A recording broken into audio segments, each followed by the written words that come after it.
When the Roman legions crushed the army of Queen Zenobia outside Antioch in 272 CE, her generals expected execution. Instead, they watched their queen endure something far more calculated.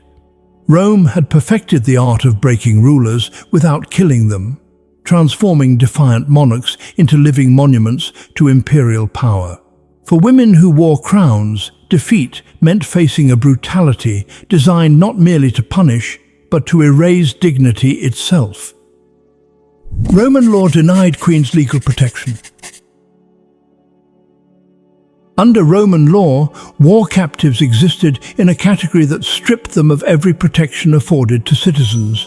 The principle known as jus gentium, or the law of nations, held that military defeat transformed free people into property.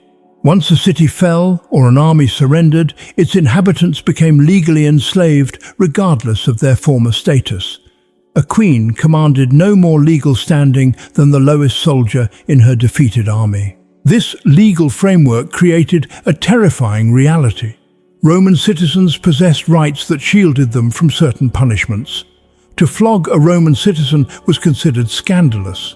To execute one without trial sparked outrage. But foreign captives, regardless of royal blood, held no such protections. They could be mistreated, displayed, sold, or killed at the discretion of their captors. Roman law made no exceptions for gender and none for nobility. The 12 Tables, Rome's earliest legal code from the 5th century BCE, established these principles with brutal clarity. Prisoners taken in war became the property of the Roman state or were distributed among soldiers. Women of royal lineage discovered that their former power meant nothing once chains replaced their crowns. Tacitus documented this legal reality when he described the treatment of defeated British royalty, noting that Roman officials showed no hesitation in violating those who had once commanded armies and administered justice. Female captives faced additional vulnerability. Roman military culture, forged through centuries of conquest, regarded captured women as spoils of war.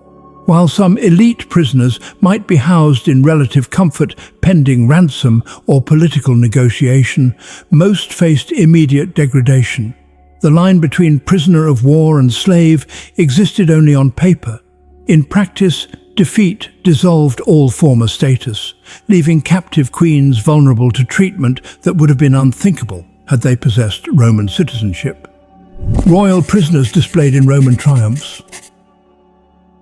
The Roman triumph transformed military victory into public spectacle, and captive royalty served as the centerpiece of these elaborate processions.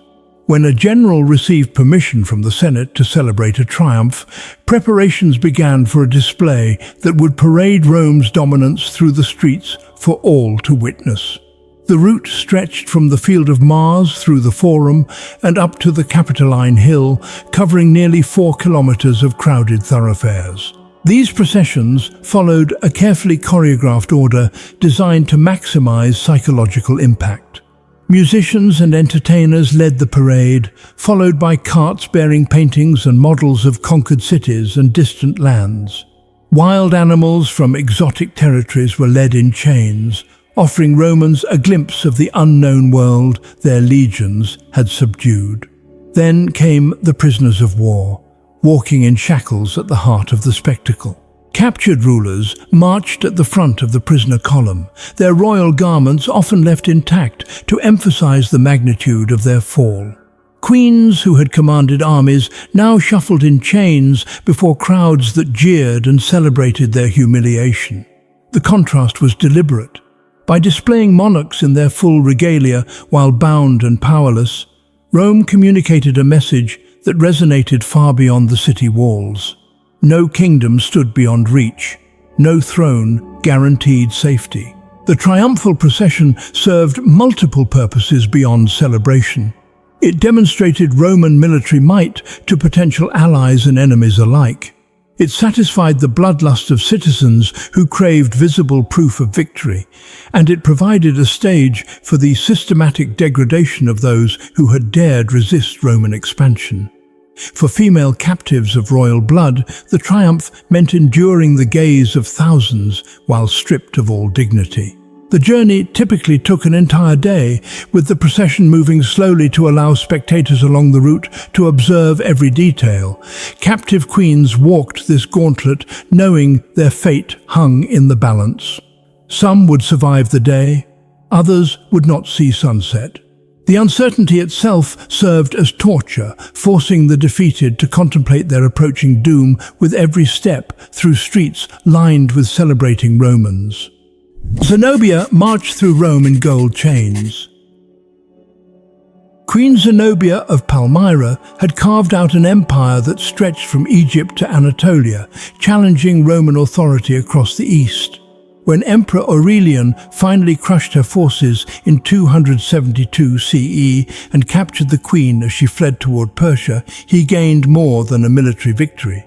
He acquired the perfect symbol for his upcoming triumph. The Historia Augusta, a collection of imperial biographies written in the 4th century, provides detailed descriptions of Zenobia's appearance in Aurelian's triumphal procession of 274 CE. The account, likely drawing on eyewitness testimony, describes a spectacle designed to overwhelm observers with its opulence and cruelty. Zenobia was adorned with jewels that caught the sunlight, transforming her into a glittering monument to Rome's power over the wealthiest kingdoms of the East. But it was the chains that drew the most attention. These were not simple iron shackles meant merely to restrain. Zenobia walked bound in heavy golden chains, so massive that guards marched beside her to help bear their weight. The choice of gold was deliberate. These chains symbolized the very wealth she had commanded, now turned into the instrument of her bondage. Her entire person had become a walking display of conquered riches. Ancient sources note that Zenobia maintained remarkable composure throughout the ordeal. Despite the weight of the golden chains and the hours of slow marching through hostile crowds, she carried herself with dignity. This very defiance may have saved her life. Aurelian, impressed perhaps by her bearing or calculating that her continued existence served his purposes better than her death, spared Zenobia the execution that awaited most captive rulers. Instead, the emperor granted her a villa near Rome, where she lived out her remaining years. Some accounts claim she married a Roman senator and became part of aristocratic society, her daughters marrying into noble families. Whether this represented mercy or a more subtle form of humiliation remains debated. Zenobia spent her final decades as a living reminder of Rome's power. Her presence in Italian society a constant demonstration that even the mightiest queens could be reduced to Roman dependence. Boudica's daughters publicly abused by legionaries. In 60 CE, when King Prasutagus of the Iceni died, he left a will designed to protect his kingdom and family. He bequeathed half his territory to Emperor Nero and half to his 2 daughters, hoping this compromise would preserve Iceni independence while satisfying Roman demands. The strategy failed catastrophically. Roman officials, led by the imperial procurator Decianus Catus, ignored the will entirely. They seized all Iceni lands and property, declaring the entire kingdom forfeit.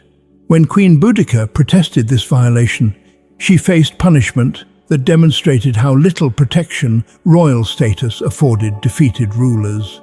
Tacitus, whose father-in-law Agricola served in Britain during this period, recorded what followed with unusual directness for ancient historians discussing such matters. Boudica was publicly subjected to corporal punishment. The flogging alone represented a profound violation. To beat a Roman citizen required legal justification and procedural safeguards. To flog a queen of an allied kingdom constituted an act of deliberate humiliation. But the Romans went further. Boudica's daughters, likely teenagers and certainly unmarried, were violated by Roman soldiers.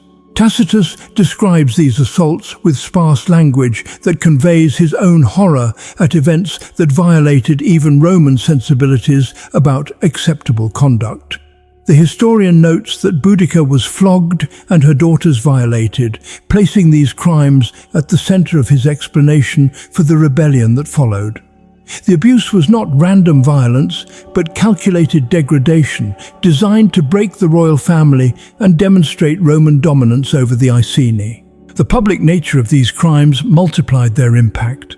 This was not violence committed in secret, but humiliation performed before the Iceni people. By abusing the royal family in front of their subjects, Roman officials sent a message about the fate awaiting those who questioned imperial authority. The physical abuse and violation of Boudica and her daughters were meant to terrorize an entire population into submission. The strategy backfired spectacularly. Rather than crushing resistance, the abuse of the royal family ignited a rebellion that nearly drove Rome from Britain. Boudica raised an army that destroyed 3 Roman cities, including Londinium, massacring tens of thousands of Roman citizens and their allies. Tacitus preserves a speech he attributes to Boudica, in which she declares that she fights not as a queen seeking to preserve her kingdom, but as a woman avenging her abused body and the violated honor of her daughters. The rebellion ended in defeat at an unknown battlefield, where Roman discipline and tactical positioning overcame the far larger British forces. Tacitus claims Boudica poisoned herself rather than face capture. The fate of her daughters goes unrecorded. They vanish from historical accounts after the initial violation, their stories lost to silence. Execution after triumphs ended. As triumphal processions wound through Rome toward the Capitoline Hill, captive rulers knew their journey might end at the Mamertine prison, known in Latin as the Tullianum. This ancient structure, built into the northeastern slope of the Capitoline, served as the final stop for Rome's most notable enemies. While the triumph continued to the Temple of Jupiter, where the victorious general would make offerings, condemned prisoners were led aside to face execution. The Tullianum consisted of 2 levels. The upper chamber served as a holding cell, but the lower dungeon, accessible only through a hole in the ceiling, became the execution chamber. Here, in darkness and filth, Rome's enemies met their end. The method varied. Some were executed by suffocation. Others were left to starve. The process remained deliberately hidden from public view, occurring while crowds celebrated on the streets above. Vercingetorix, the Gallic chieftain who had unified the tribes of Gaul against Julius Caesar, exemplified this fate. After his defeat at Alesia in 52 BCE, Caesar held him imprisoned for 6 years before finally parading him through Rome in the triumph of 46 BCE. The Gallic leader, once vigorous and commanding, had deteriorated during his captivity until he appeared as a broken figure before the Roman crowds. After the procession, he was led to the Tullianum and executed. Jugurtha, king of Numidia, met a similarly brutal end following Marius's triumph in 104 BCE. According to ancient accounts, when he was lowered into the Tullianum's lower chamber, the king went mad with terror.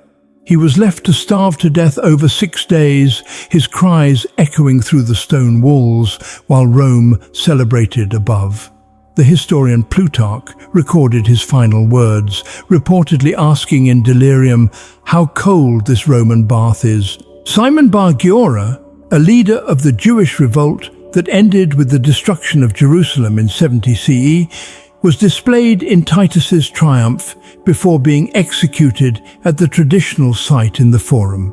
Josephus documented how the triumphal procession paused at the Temple of Jupiter while messengers awaited word that the execution had been carried out. Only after confirmation of the enemy leader's death did the ceremonies conclude. Not every captive ruler faced immediate execution. The decision rested with the triumphant general and, increasingly under the empire, with the emperor himself. Some prisoners proved more valuable alive, serving as permanent symbols of Roman victory or as bargaining tools in future negotiations.